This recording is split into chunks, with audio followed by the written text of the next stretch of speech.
Pai, nós começamos esta oração com o coração cheio, cheio de fé, cheio de esperança e, em alguns casos, cheio de feridas, porque não é fácil chegar até aqui. Não é fácil abrir o coração para orar por um casamento que está sofrendo. Não é fácil acreditar que ainda existe restauração possível quando o cansaço parece grande demais. Mas a pessoa que está aqui agora escolheu permanecer. Escolheu não desistir ainda. Escolheu trazer o casamento diante de Deus mais uma vez. E isso, por si só, já é um ato de fé. Antes de entrarmos na oração, queremos lembrar algo importante. Esta corrente não é apenas um vídeo para assistir. É um movimento, é um chamado. Todos os dias, às 20 horas, estaremos juntos neste canal, em oração, em clamor, em corrente. Porque muitas vezes a briga que está dentro do casamento não é apenas uma briga entre duas pessoas. Existe uma força inimiga que mira o casamento, que alimenta o desentendimento, que amplifica as ofensas, que sussurra no coração. Não adianta mais, é melhor desistir. Você será mais feliz sozinho ou sozinha. Mas hoje nós nos levantamos em oração, porque quando o povo de Deus se une, algo acontece. Quando a corrente é formada, quando o clamor sobe junto, quando às 20 horas de cada dia, em cada casa, uma voz se levanta em favor do casamento. Se você decide lutar pelo seu casamento em oração, escreva nos comentários: eu estou na corrente. Cada comentário é uma declaração de fé. É uma bandeira levantada diante de Deus. É uma família dizendo: nós não vamos desistir. E hoje, às 20 horas, estaremos juntos. Neste canal, nesta corrente, em favor do seu casamento. Agora vamos orar. Senhor, no princípio, tu criaste o homem e viste que não era bom que ele estivesse sozinho. E tu mesmo realizaste a primeira união. Tu trouxeste a mulher ao homem, e o homem a reconheceu. Esta é osso dos meus ossos e carne da minha carne, como está escrito no livro de Gênesis, capítulo 2, versículo 24. Por isso deixará o homem seu pai e sua mãe, e se unirá à sua mulher, e os dois se tornarão uma só carne. Uma só carne. Não uma só ideia, não um só sentimento, uma só carne. E isso implica aproximação, implica ajustes, implica aprender a caminhar juntos. Duas histórias diferentes, duas famílias de origem diferentes, duas formas de ver o mundo diferentes, chamadas por Deus para se tornarem uma. E isso nunca foi simples, e tu sabes disso, Senhor, porque foste tu quem criou o casamento. O inimigo também sabe, e é por isso que ele mira tanto nessa união. Porque quando o casamento cai, a família se fratura. E quando a família se fratura, as gerações que vêm depois pagam o preço. O inimigo não quer destruir apenas um casamento. Ele quer destruir tudo aquilo que esse casamento ainda pode gerar. Mas hoje nós nos levantamos em oração para declarar: não neste casamento, não nesta família. Senhor, nós intercedemos agora pela comunicação deste casal, pelas palavras que feriram quando não deveriam ter ferido, pelas frases ditas no calor da briga que ficaram gravadas na memória, pelas críticas que foram humilhações disfarçadas, pela ironia que cortou mais fundo do que um grito. Senhor, cura as feridas que as palavras abriram. Intercedemos também pelo silêncio que afasta mais do que a briga. Há casais que pararam de discutir, porque pararam de se importar. Casais que vivem debaixo do mesmo teto como estranhos, que trocam informações, mas não trocam o coração. Senhor, quebra o silêncio que separa. Abre uma porta de diálogo onde hoje existem apenas muros. Nós oramos também pela dificuldade de expressar sentimentos, pelo homem que foi ensinado desde cedo a não chorar, a não demonstrar fraqueza, e que por isso nunca aprendeu a dizer o que sente. Pela mulher que sente tanto, que as palavras parecem pequenas demais para explicar o que está no coração. Pelo casal que ainda se ama, mas já não sabe mais como dizer isso. Senhor, ensina este casal uma nova linguagem. Intercedemos também pela escuta que se perdeu com o tempo, porque muitos casais já não ouvem de verdade, respondem antes de entender, defendem-se antes de compreender. Mas a tua palavra diz, no livro de Provérbios, capítulo 10, versículo 19: quem fala demais acaba tropeçando, mas quem controla a língua é sábio. Senhor, restaura neste casal a capacidade de ouvir. Não ouvir para responder, mas ouvir para compreender.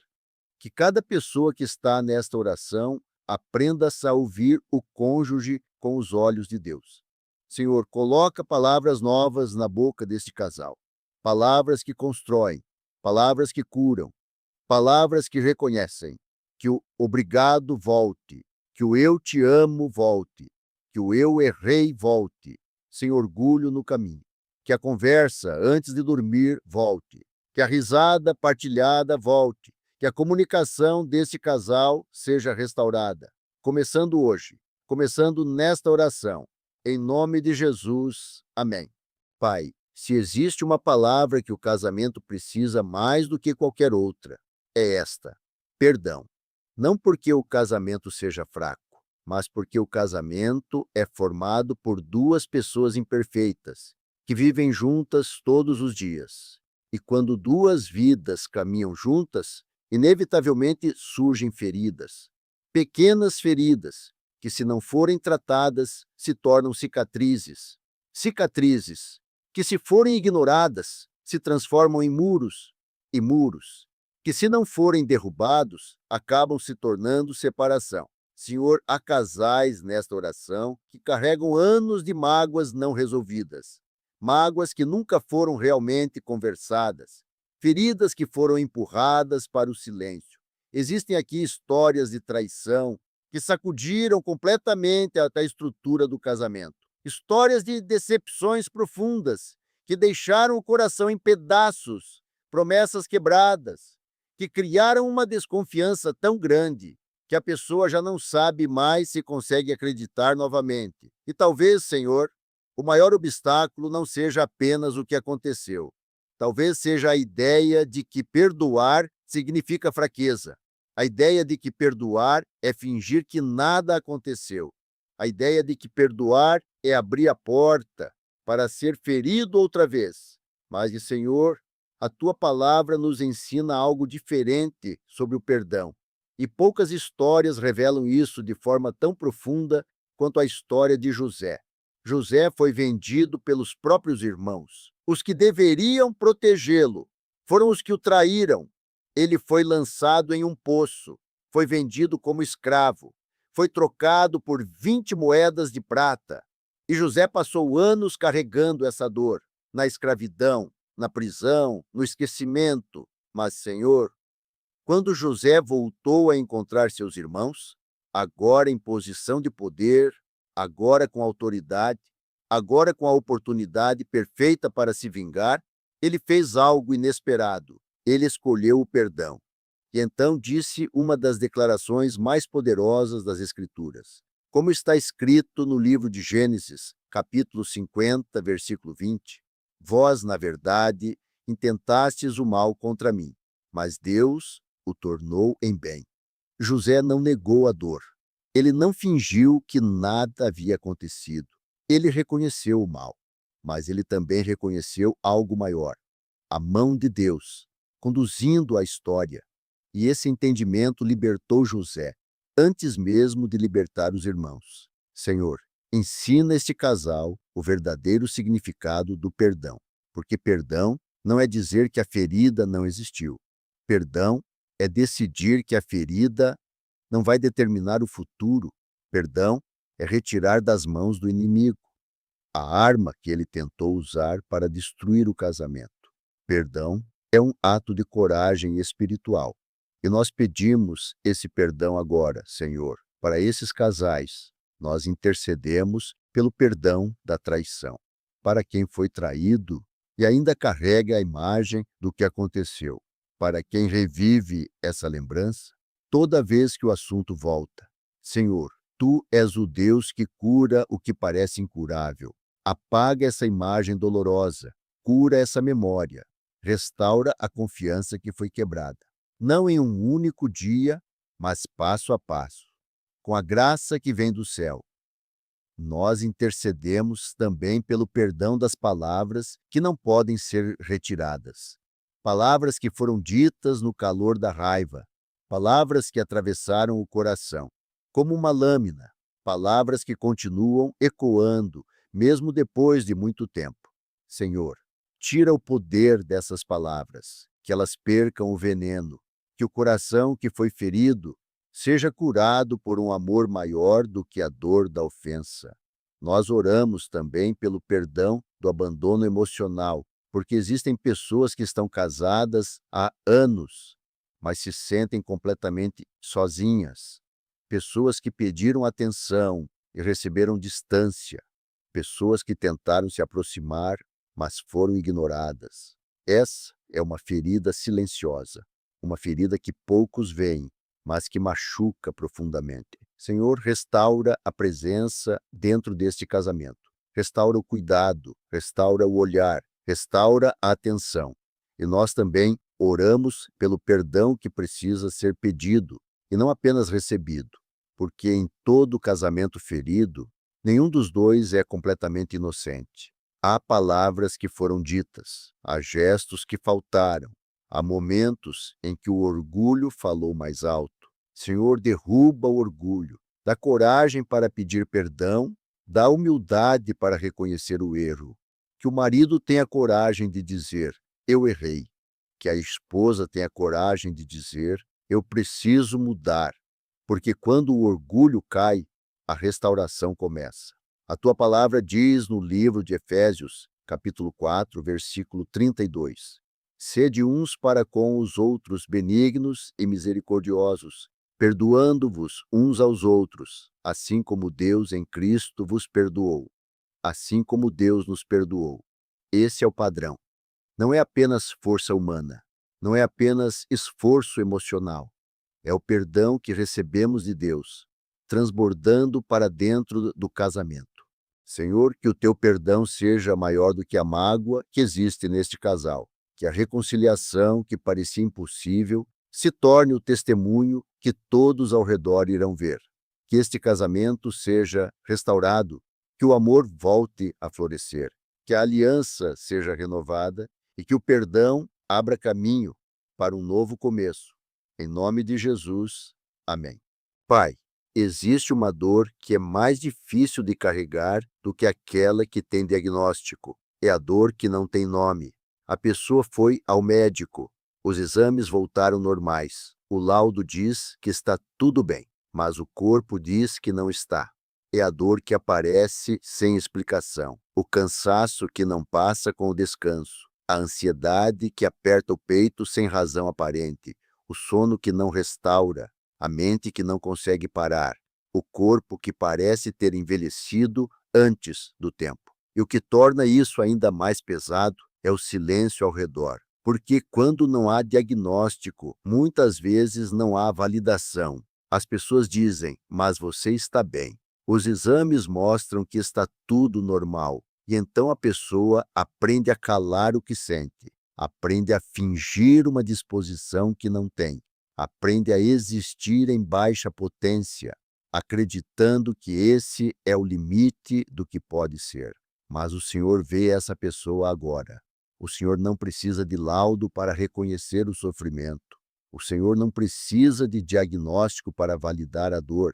O Senhor conhece o que vive dentro deste corpo com uma precisão que nenhuma máquina consegue alcançar. Pai, nós lembramos de 10 homens que aparecem no Evangelho de Lucas. 10 leprosos, 10 vidas separadas do resto do mundo por causa da doença. A lei era clara. Quem tinha lepra ficava afastado. Não podia tocar, não podia se aproximar.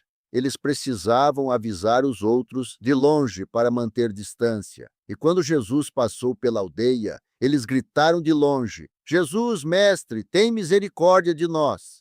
Evangelho de Lucas, capítulo 17, versículo 13. E Jesus os viu e disse apenas: vão e se mostrem aos sacerdotes. A cura não veio no momento do pedido, a cura veio no caminho. Enquanto eles caminhavam em obediência, a transformação aconteceu. Foram curados, sem que Jesus tivesse tocado neles. Sem ritual, sem fórmula, sem que o processo fosse exatamente como eles esperavam. E a palavra diz: e aconteceu que, indo eles, ficaram limpos. Evangelho de Lucas, capítulo 17, versículo 14. Indo eles.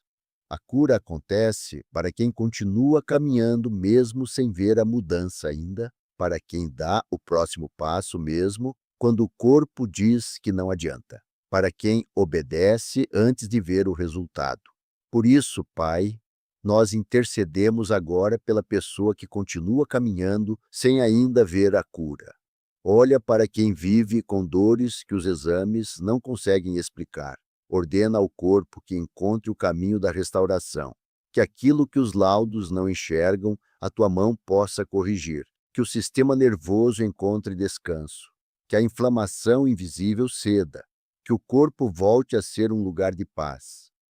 Pai, olha também para quem carrega um esgotamento emocional que se transformou em cansaço físico, porque o corpo guarda o que a mente não consegue processar. Cada ano de estresse, cada noite mal dormida, cada perda não lamentada.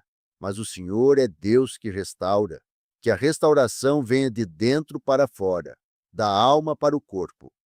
Pai, olha para quem vive com ansiedade e pânico, para o coração que dispara sem motivo, para os pensamentos que antecipam tragédias, para o medo que paralisa. Que a tua paz venha agora, a paz que excede todo entendimento. Que essa paz guarde esse coração e essa mente, não como um sentimento passageiro, mas como uma morada estável.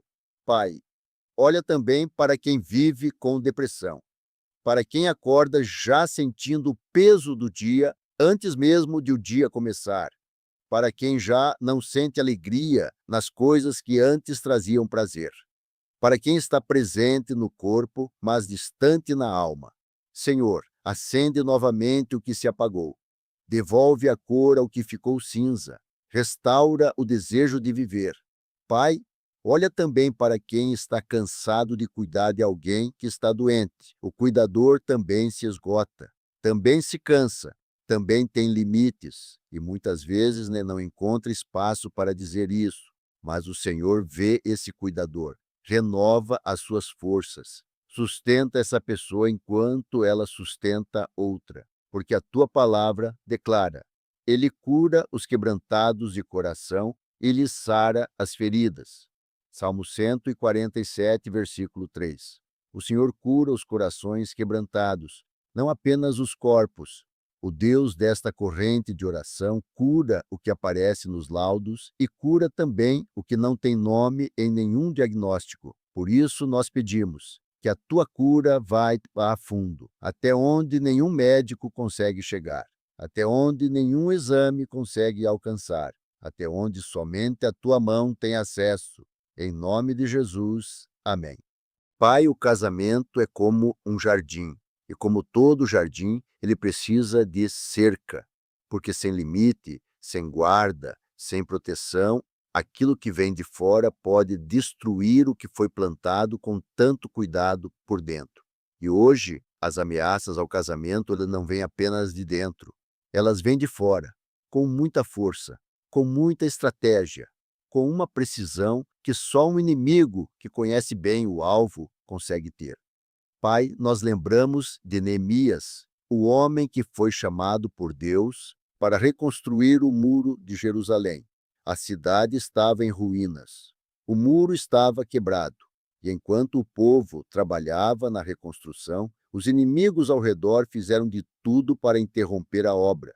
Sanbalate e Tobias ridicularizaram, espalharam mentiras, fizeram ameaças, tentaram convocar Neemias para uma reunião que era uma armadilha, enviaram cartas com acusações falsas, fizeram de tudo para que o povo parasse de construir. Mas Neemias respondeu com uma frase que atravessou a história. Ele disse: Estou ocupado numa grande obra e não posso descer.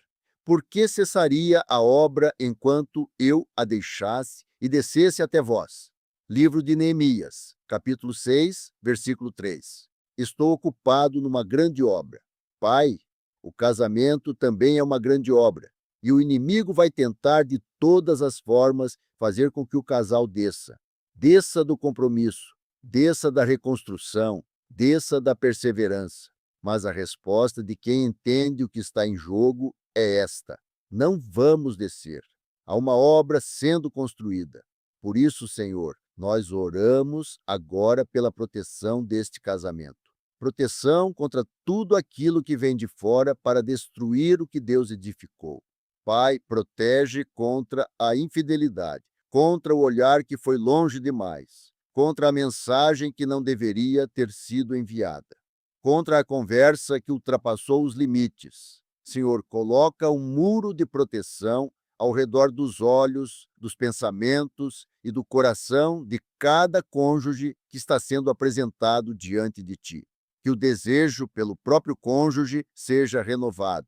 Que nenhuma outra pessoa ocupe o espaço que pertence ao marido ou à esposa. Pai, protege também contra as redes sociais e contra o mundo digital. Portas que antes não existiam e que hoje se abriram.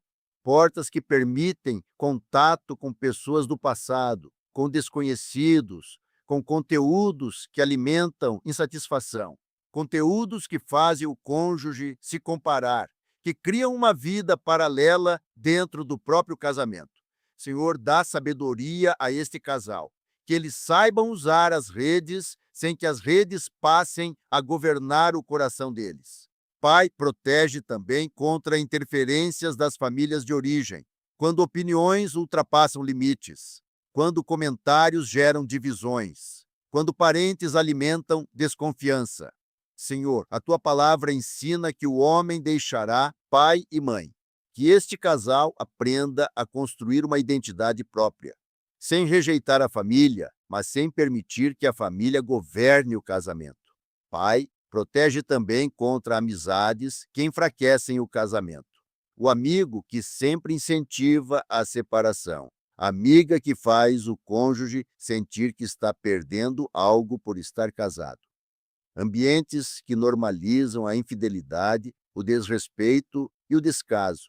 Senhor, coloca ao redor deste casal pessoas que edificam, pessoas que oram, pessoas que fortalecem o casamento, pessoas que acreditam no valor da aliança.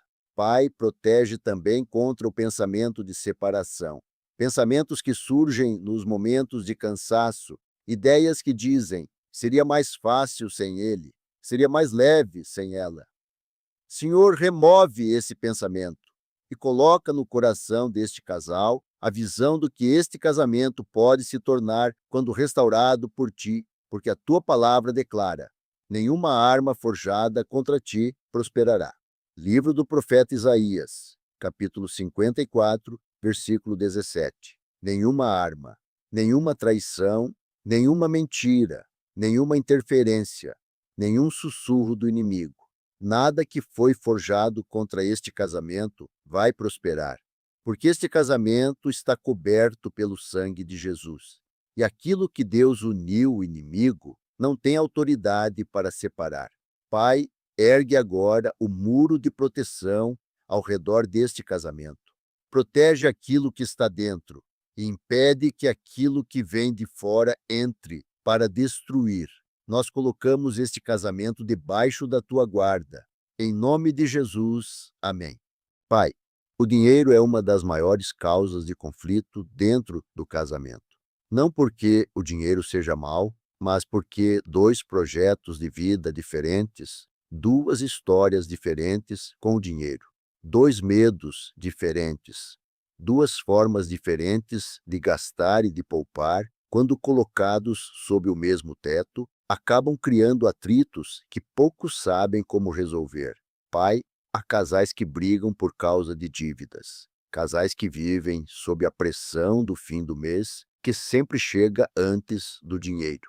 Casais que têm sonhos que parecem cada vez mais distantes. Casais em que um quer poupar e o outro quer gastar. casais que perdem o sono por causa do que é devido, casais que deixaram de sonhar juntos porque a realidade parece pesada demais. E existe também algo mais profundo, Senhor. O casal que já não tem um projeto comum, que vive lado a lado, mas em direções diferentes, que perdeu a visão compartilhada de para onde estão indo juntos. Pai, nós lembramos de Ruth e Boaz, dois históricos completamente diferentes. Ruth era uma viúva moabita, estrangeira, sem recursos. Boaz era um homem estabelecido, de posição, de caráter. Eles se encontraram no campo, ela colhendo o que sobrava após a colheita. E Boaz a viu, e a honrou, e a protegeu, e disse a ela: toda a cidade do meu povo sabe que és mulher virtuosa. Livro de Ruth, capítulo 3, versículo 11. Pai, ali estavam dois propósitos que se encontraram, dois históricos diferentes que juntos geraram algo que nenhum dos dois poderia gerar sozinho. Da união de Ruth e Boaz veio Obed, de Obed veio Jessé, de Jessé veio Davi, e da linhagem de Davi veio Jesus. Um casamento que parecia improvável foi usado por Deus para mudar a história do mundo. Senhor, faz o mesmo com cada casamento que está sendo apresentado diante de Ti nesta oração. Mostra a esses casais o que o Senhor enxerga quando olha para eles. Não as dívidas, não os conflitos, não a distância, mas o propósito que só pode se cumprir quando eles permanecem juntos. Pai, nós oramos agora pela prosperidade e pelos planos deste casal. Olha para as dívidas que estão sufocando este lar. Abre caminhos que ainda não são visíveis. Que a criatividade venha, que a sabedoria venha, que as portas certas se abram no momento certo e que este casal se una em torno do problema em vez de se dividir por causa dele. Que a dívida seja o inimigo de fora e não o inimigo de dentro. Pai, abençoa também o trabalho e o sustento desta família. Abençoa as mãos que trabalham, que oportunidades apareçam, que talentos sejam reconhecidos e também recompensados. Que o empreendimento que está sendo sonhado receba o sopro de Deus. Que o emprego que está sendo buscado seja encontrado no tempo certo. Que a prosperidade venha, não apenas financeira, mas também de propósito, de saúde e de relacionamento. Pai, olha também para os sonhos que foram enterrados, a casa própria que parecia possível e agora parece distante, a viagem que nunca aconteceu, o projeto que foi deixado de lado, o filho que ainda não chegou, o futuro que foi desenhado juntos no começo e que o tempo parece ter apagado. Senhor, reacende esses sonhos, que este casal volte a sonhar junto, que o futuro volte a ser algo que os une e não algo que os separa. Pai, dá sabedoria a este casal para administrar juntos, porque dinheiro sem sabedoria se vai rapidamente. Ensina este casal a conversar sobre finanças sem brigas. Ensina a tomar decisões juntos. Ensina a estabelecer metas compartilhadas. Ensina também a honrar o Senhor com os dízimos e as ofertas, descobrindo na prática a fidelidade de Deus que abre as janelas do céu. Porque a tua palavra declara: melhor é o que tem pouco, com justiça, do que aquele que tem muita renda sem retidão. Salmo 37, versículo 16. Pai, um casal unido com pouco é mais rico do que um casal dividido com muito. Mas a tua bênção não tem limite. O Deus que multiplicou os pães ainda multiplica. O Deus que abriu o mar ainda abre caminhos. O Deus que escreveu a história de Ruth e Boaz ainda escreve histórias que parecem impossíveis. Por isso, Pai, que o futuro deste casal seja escrito por Ti, que os planos deles sejam consagrados ao Senhor e que toda prosperidade que vier seja fruto da união e da fé, em nome de Jesus. Amém.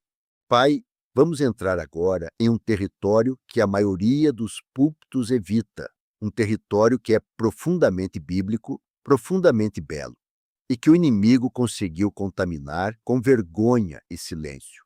justamente porque a igreja parou de falar sobre isso com clareza.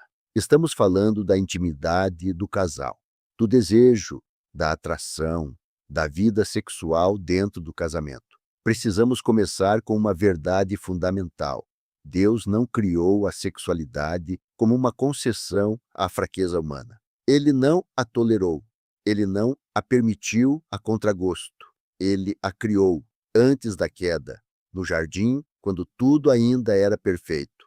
A sexualidade humana nasceu da mão de um Deus santo, antes mesmo do pecado existir no mundo. E quando Adão viu Eva pela primeira vez, a Bíblia registra o encantamento dele com alegria, não com pudor, não com ressalva, com celebração, porque era exatamente o que Deus havia projetado.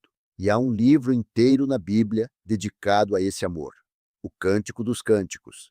8 capítulos que celebram o corpo, o toque, o perfume, o desejo, a entrega, que descrevem, com riqueza sensorial, a beleza do amor entre homem e mulher, sem eufemismo, sem desculpa, com a autoridade de quem sabe que esse amor é sagrado. O meu amado é meu e eu sou dele. Cântico dos Cânticos, capítulo 2, versículo 16. Essa pertença mútua é uma das declarações mais íntimas e mais sagradas que existem na Bíblia.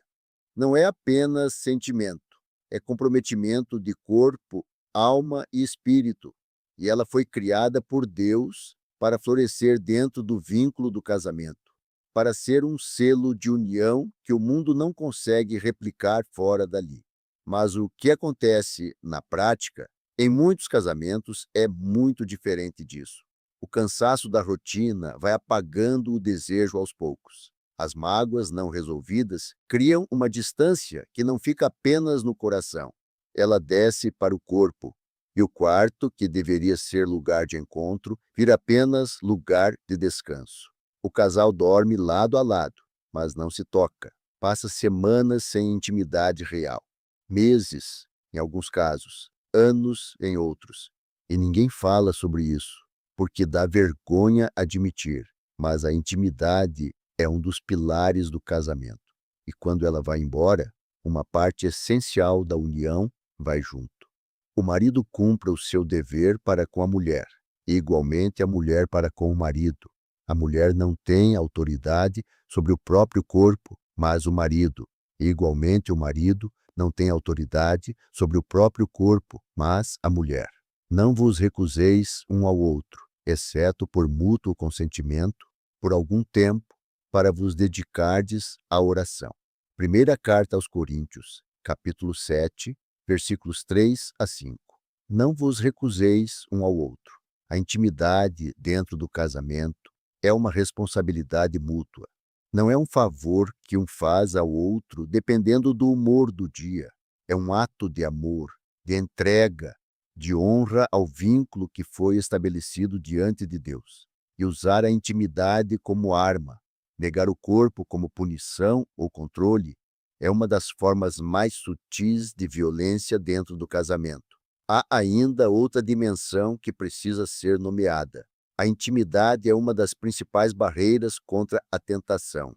O próprio apóstolo Paulo continua no mesmo texto dizendo: não vos recuseis para que Satanás não vos tente. O casal que abandona a vida íntima abre uma janela para o inimigo.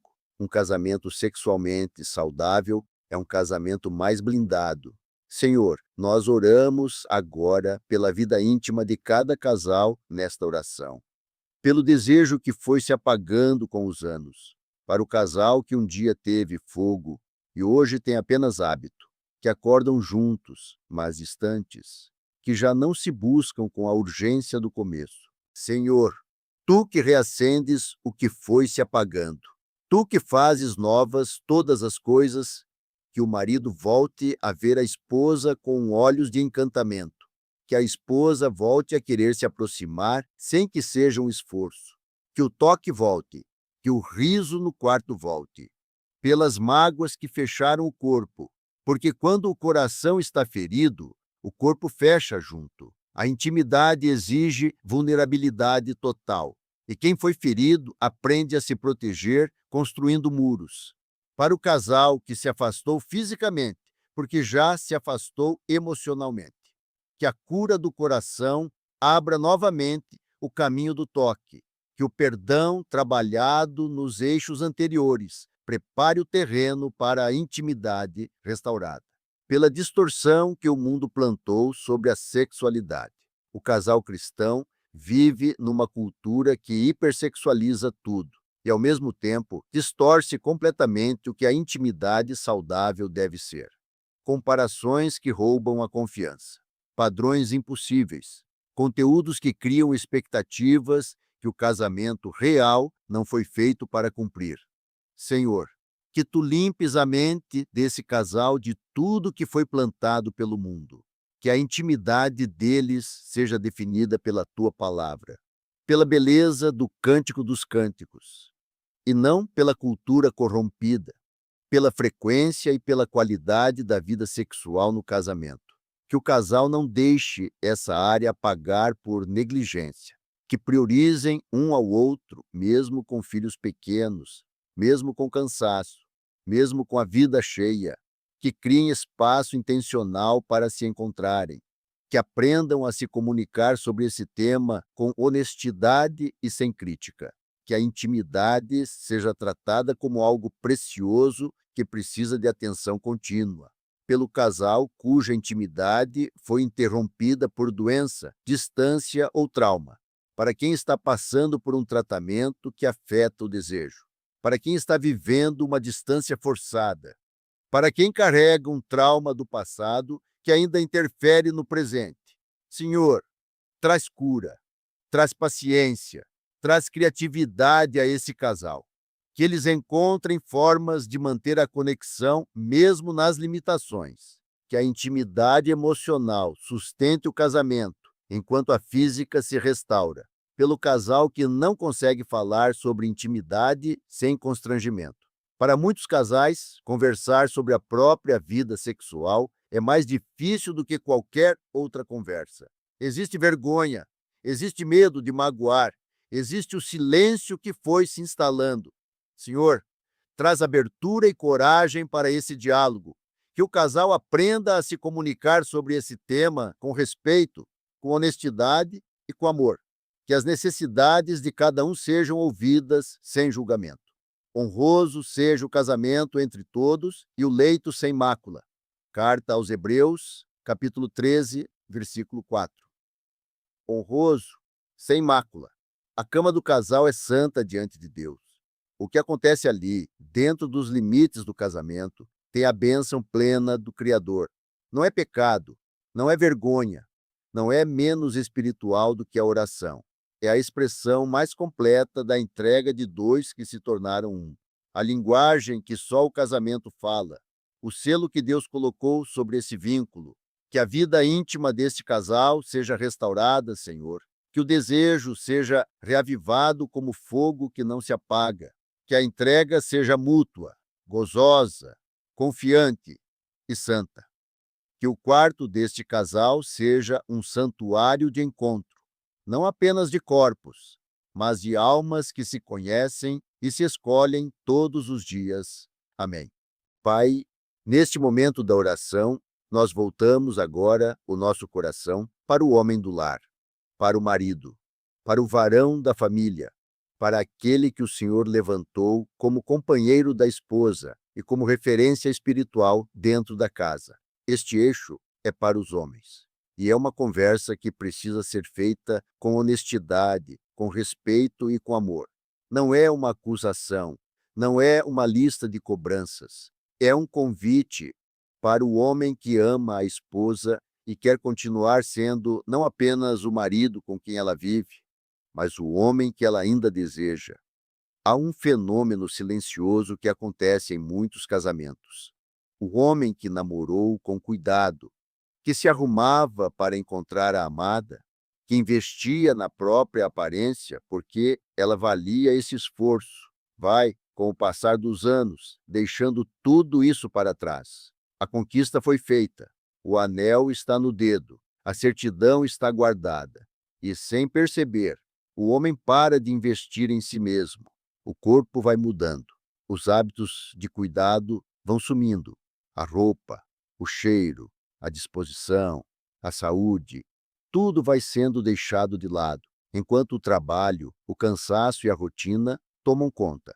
E um dia a esposa olha para o lado e se dá conta: estou com um homem muito diferente daquele que eu escolhi. Não apenas mais velho, isso é natural e também é belo, mas menos presente, menos cuidado, menos ele. E essa sensação, quando não é nomeada, vira distância, vira falta de desejo, vira ressentimento silencioso, vira um dos motivos pelos quais a intimidade vai esfriando. E é importante dizer, isso não é frescura da esposa, é um sinal de que o cuidado com o próprio corpo também é um ato de amor e de honra ao casamento. Assim devem os maridos amar as suas mulheres como aos próprios corpos. O que ama a sua mulher, ama-se a si mesmo, porque ninguém jamais odiou o seu próprio corpo. Antes o alimenta e trata com cuidado. Carta aos Efésios, capítulo 5, versículos 28 e 29. O que ama a sua mulher, ama-se a si mesmo. O apóstolo Paulo conecta o amor pela esposa com o cuidado com o próprio corpo, alimenta e trata com cuidado.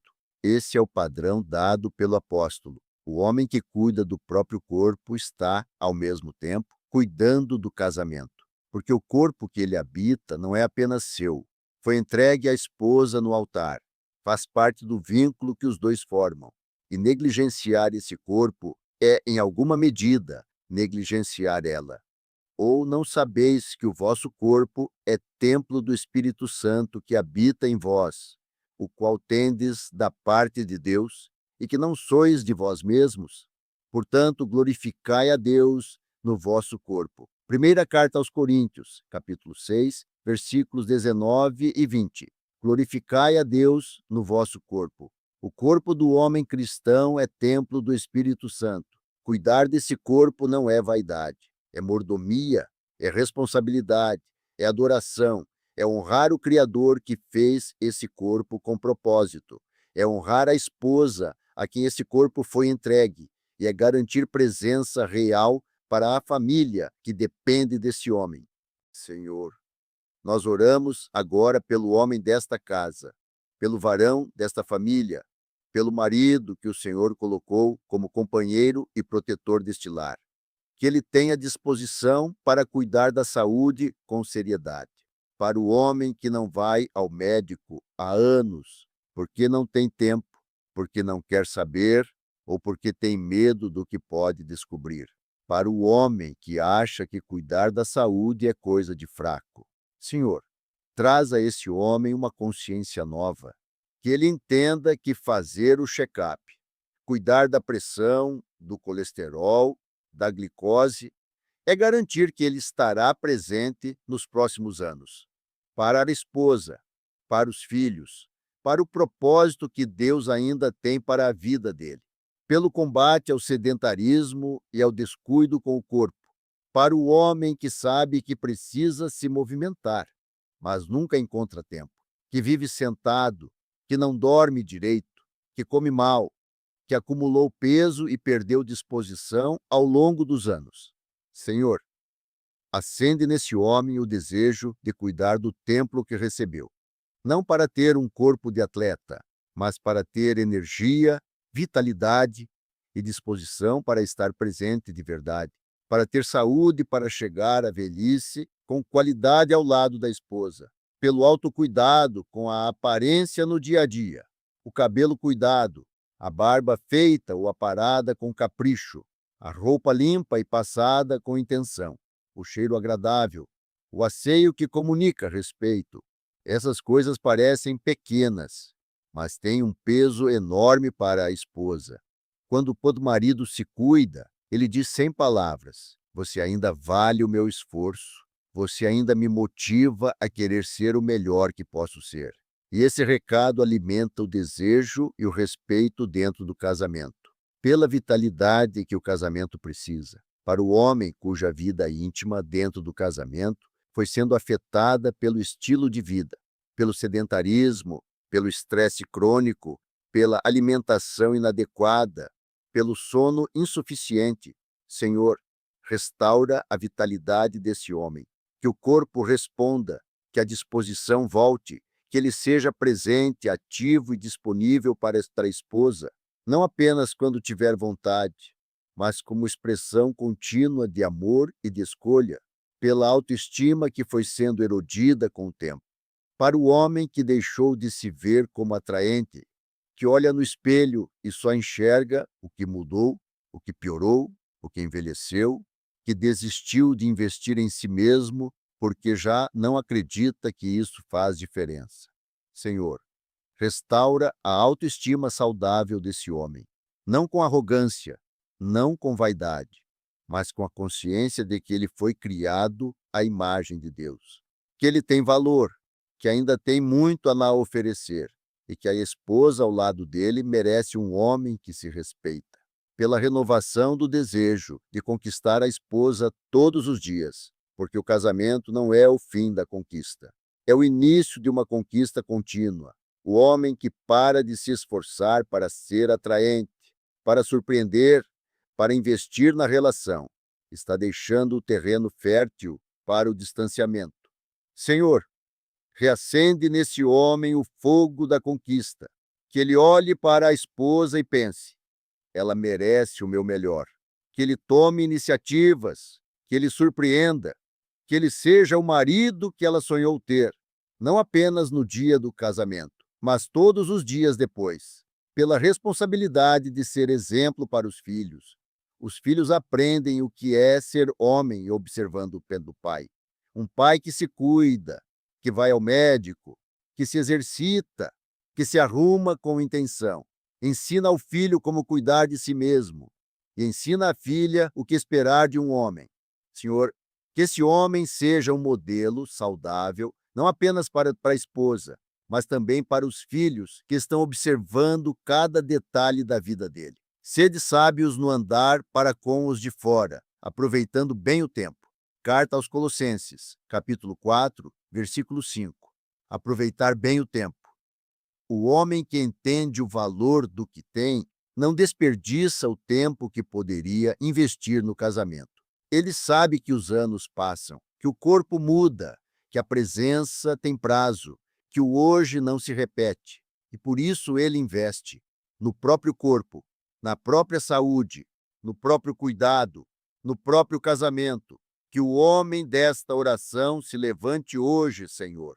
Que o varão desta família olhe para o próprio corpo com respeito e responsabilidade, que cuide da saúde com seriedade e da aparência com intenção. Que seja, todos os dias, o homem que a esposa se orgulha de ter escolhido. Amém. Pai, agora voltamos o nosso coração para a esposa, para a mulher da casa, para a varoa da família, para aquela que o Senhor colocou ao lado do homem como companheira, como auxiliadora e como presença viva de graça dentro do lar. Este eixo é para as mulheres, e antes de qualquer outra palavra, precisamos começar pelo fundamento que nunca muda. A mulher que está ouvindo esta oração foi criada à imagem e semelhança de Deus. Foi feita por Ele com intenção, com cuidado, com propósito, e é amada por Ele de forma absoluta, incondicional e permanente. Nenhuma balança define o valor dela. Nenhum espelho determina o quanto ela merece ser amada. Nenhuma comparação com outra mulher diminui o que ela é diante do Senhor. Ela é a coroa da criação, o último ato de um Criador que foi culminando até chegar nela. Dito isso com toda a clareza, vamos falar com honestidade sobre algo real. O casamento é uma dança de dois. E assim como o eixo anterior falou ao homem sobre o cuidado com o próprio corpo, este eixo fala à mulher.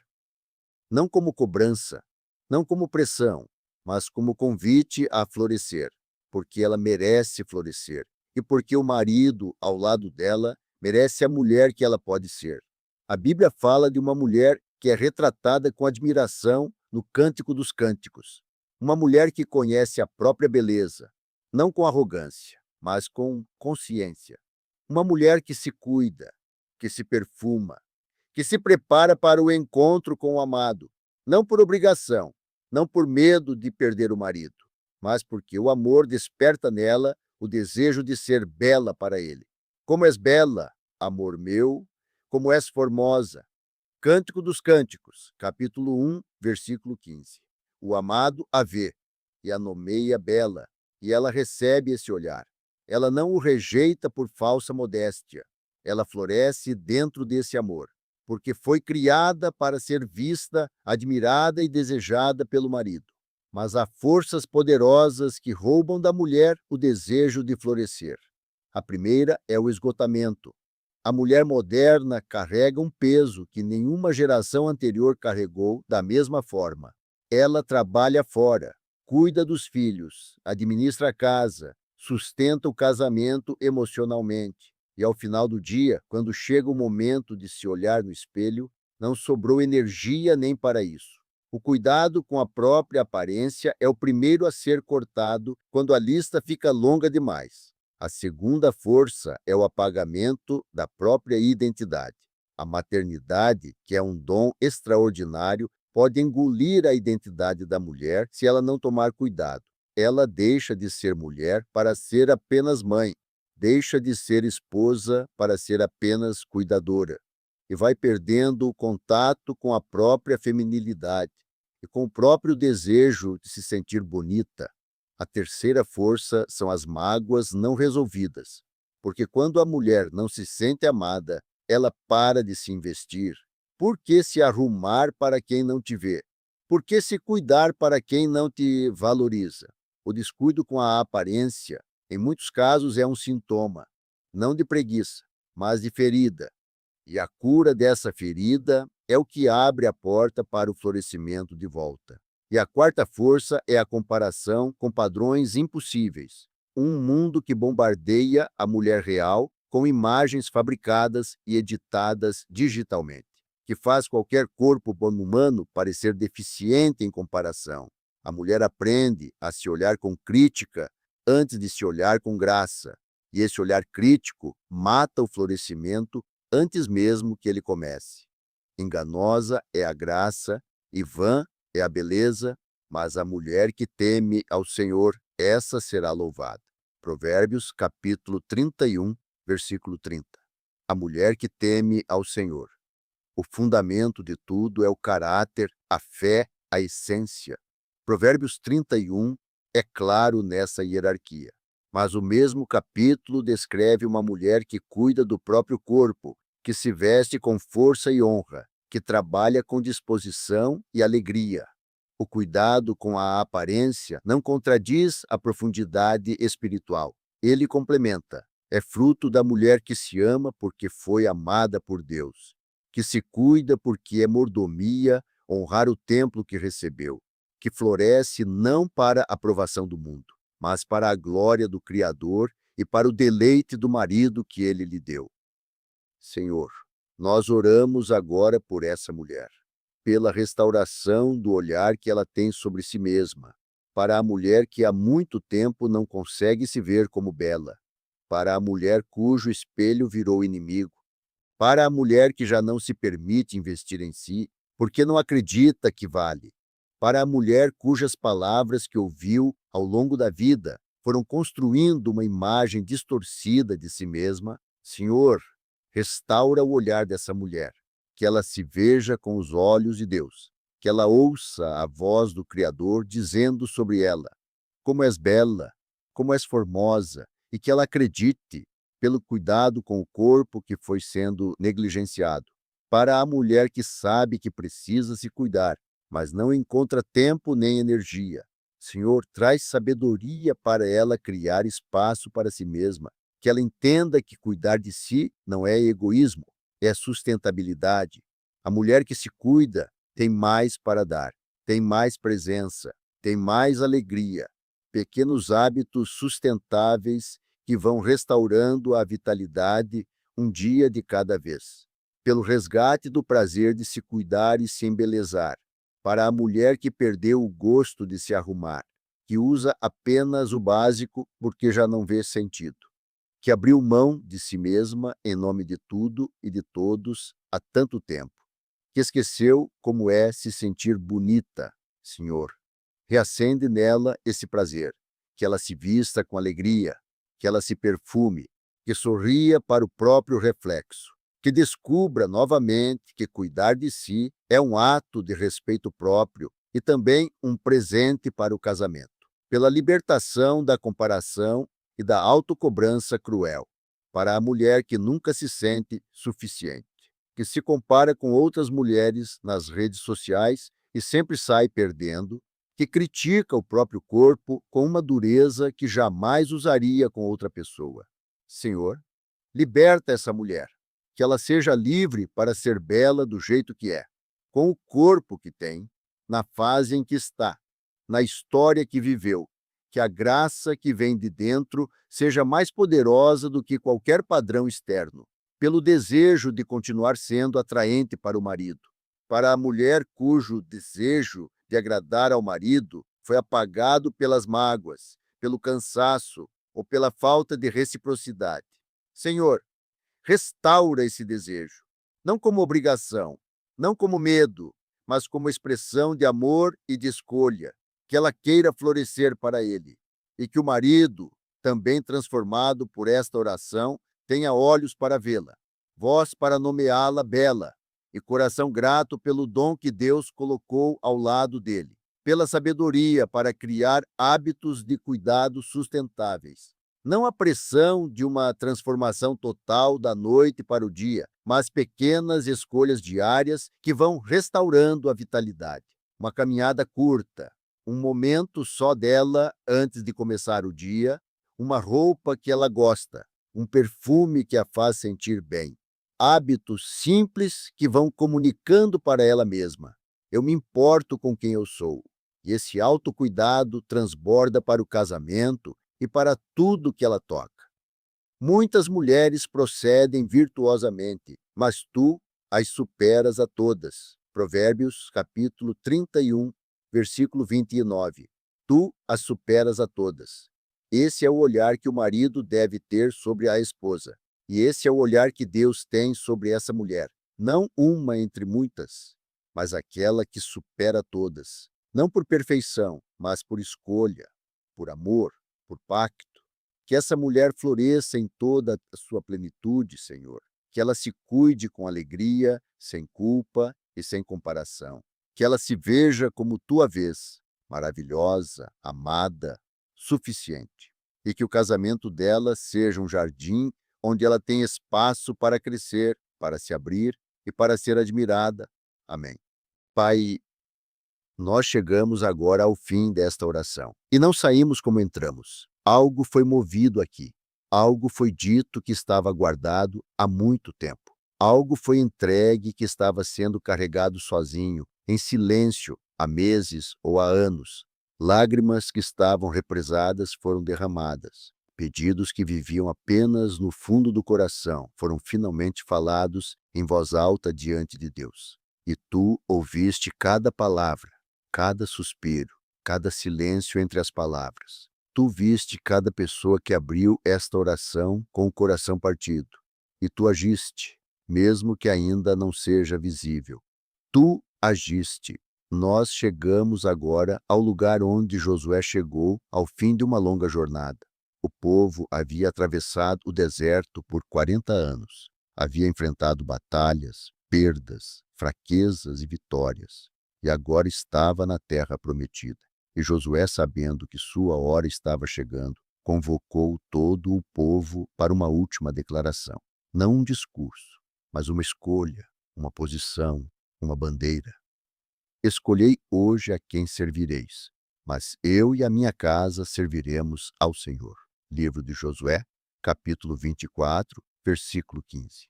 Eu e a minha casa. Josué não esperou consenso. Não esperou que a maioria decidisse primeiro. Ele plantou a bandeira da própria família na presença de todos. E essa declaração começou com ele. Não com a esposa, não com os filhos. Com ele, com a sua escolha, com a sua liderança espiritual. E hoje, o casal que participou desta oração faz a mesma declaração. Não quando o casamento estiver perfeito, não quando os conflitos acabarem, não quando tudo estiver resolvido, hoje, com o casamento que temos agora, com a fé que temos neste momento. Eu e a minha casa serviremos ao Senhor. E nós lembramos também do pacto que Deus mesmo selou. Quando Adão e Eva foram unidos no jardim, não foi apenas uma cerimônia humana. Foi Deus conduzindo a mulher ao homem.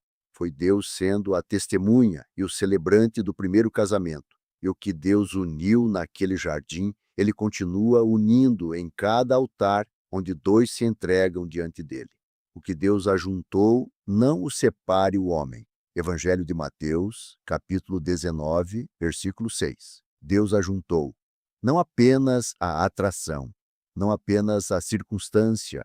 Deus, o mesmo Deus que criou o universo, que conhece o fim desde o princípio, que não comete erros, foi Ele quem colocou esses dois juntos. E esse casamento tem um propósito que vai muito além dos dois. Vai para os filhos, para os netos, para as gerações que ainda virão, para o testemunho que esse casal vai ser para o mundo ao redor, para a glória de Deus que se manifesta em duas vidas que escolhem se amar todos os dias. E nós lembramos de um casal que passou por tudo, Abraão e Sara. Eles deixaram a terra natal sem saber para onde iam, enfrentaram a fome, enfrentaram separações, enfrentaram a esterilidade, a espera longa por uma promessa que parecia impossível. Sara riu quando ouviu que teria um filho na velhice. E Deus perguntou: há alguma coisa difícil demais para o Senhor? Livro de Gênesis, capítulo 18, versículo 14. Há alguma coisa difícil demais para o Senhor? O casamento que está em ruínas é difícil demais para o Senhor? A traição que parece irrecuperável é difícil demais? O distanciamento de anos, o coração que já não acredita, é difícil demais? Não, nenhuma dessas coisas é difícil demais. O mesmo Deus que deu um filho a Sara com 90 anos é capaz de dar vida nova a um casamento que parece morto. Senhor, nós consagramos este casamento a Ti agora. Os votos que foram feitos e que precisam ser renovados, na alegria e na tristeza, na saúde e na doença, na riqueza e na pobreza. Muitos desses casais já passaram por tudo isso e muito mais. Alguns se arrependeram de ter prometido, outros estão exaustos de tentar cumprir. Senhor, renova esses votos hoje, não com a força da carne, que já se provou insuficiente, mas com a graça que vem do alto, com o amor que não é apenas sentimento, mas decisão diária de quem entende o que está em jogo, pelo casamento que chegou ao limite, que já teve a conversa sobre separação, que já consultou advogado, que já dormiu em quartos separados. Senhor, que Tu sejas maior do que o cansaço, maior do que a mágoa, maior do que a certeza de que não há mais saída, que uma intervenção sobrenatural aconteça antes que a decisão irreversível seja tomada. Que Tu faças o que esse casal já não consegue fazer com as próprias forças, que ressuscites o que parece morto, porque Tu és o Deus da ressurreição. Pelo casamento que está bem e quer ir mais fundo, porque o inimigo não ataca apenas os casamentos em crise. Ele ataca também os casamentos saudáveis, porque sabe o quanto eles podem gerar, influenciar e inspirar. Senhor, blinda esse casamento, que o que foi construído seja preservado e também fortalecido, que os dois cresçam juntos, que se aprofundem juntos, que envelheçam juntos, com cada vez mais unidade e propósito, pelo casamento que ainda não aconteceu, para quem está crendo por um cônjuge, para quem está esperando com fé. Senhor, prepara a pessoa certa no tempo certo, da forma certa, que a espera não produza amargura, nem afobação, que cada dia de preparo seja aproveitado, e que quando a união acontecer, seja reconhecida como a resposta fiel de um Deus que não esqueceu e não abandonou, pelo propósito maior que este casamento carrega. Todo casamento de Deus é uma embaixada do reino, um lugar onde o amor divino se torna visível em dois seres humanos que escolhem se amar mesmo sendo imperfeitos. O mundo ao redor observa, os filhos observam, e um casamento restaurado é um dos testemunhos mais poderosos que existem. Quando as pessoas veem um casal que deveria ter se separado, mas escolheu lutar e vencer, elas veem a mão de Deus, elas veem que o sobrenatural existe. E isso abre portas para o evangelho que nenhum sermão sozinho consegue abrir, pelo legado que este casamento vai deixar. Daqui a 20, 30, 40 anos, quando os filhos deste casal estiverem construindo os próprios casamentos, o que eles vão lembrar? Vão lembrar de pais que brigavam e desistiram?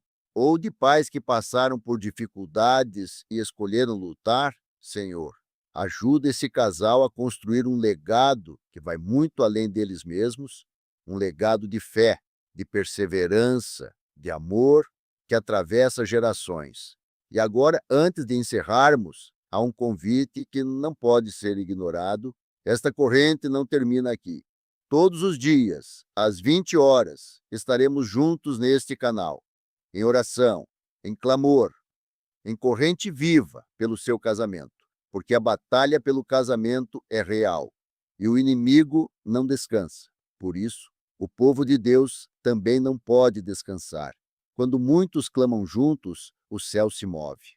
Quando a corrente se forma, as estruturas do inimigo são abaladas e destruídas. O casal que estava à beira da separação recua. O que estava em guerra encontra paz. E esse movimento é o Senhor respondendo ao clamor do seu povo. Se você vai estar conosco todos os dias às 20 horas, escreva agora nos comentários: eu estou na corrente. E compartilhe este vídeo com alguém cujo casamento precisa de oração hoje. Você pode ser um instrumento que Deus vai usar para salvar uma família. Que este casamento seja restaurado, Senhor. Que os votos sejam renovados com coragem e com graça. Que o propósito seja redescoberto e perseguido juntos. Que o amor que estava apagado volte a queimar com força nova. Que a família que parecia perdida seja resgatada pelo poder de Deus. E que o testemunho deste casamento restaurado seja a prova viva de que há um Deus que ouve, que age e que salva. Em nome de Jesus, amém.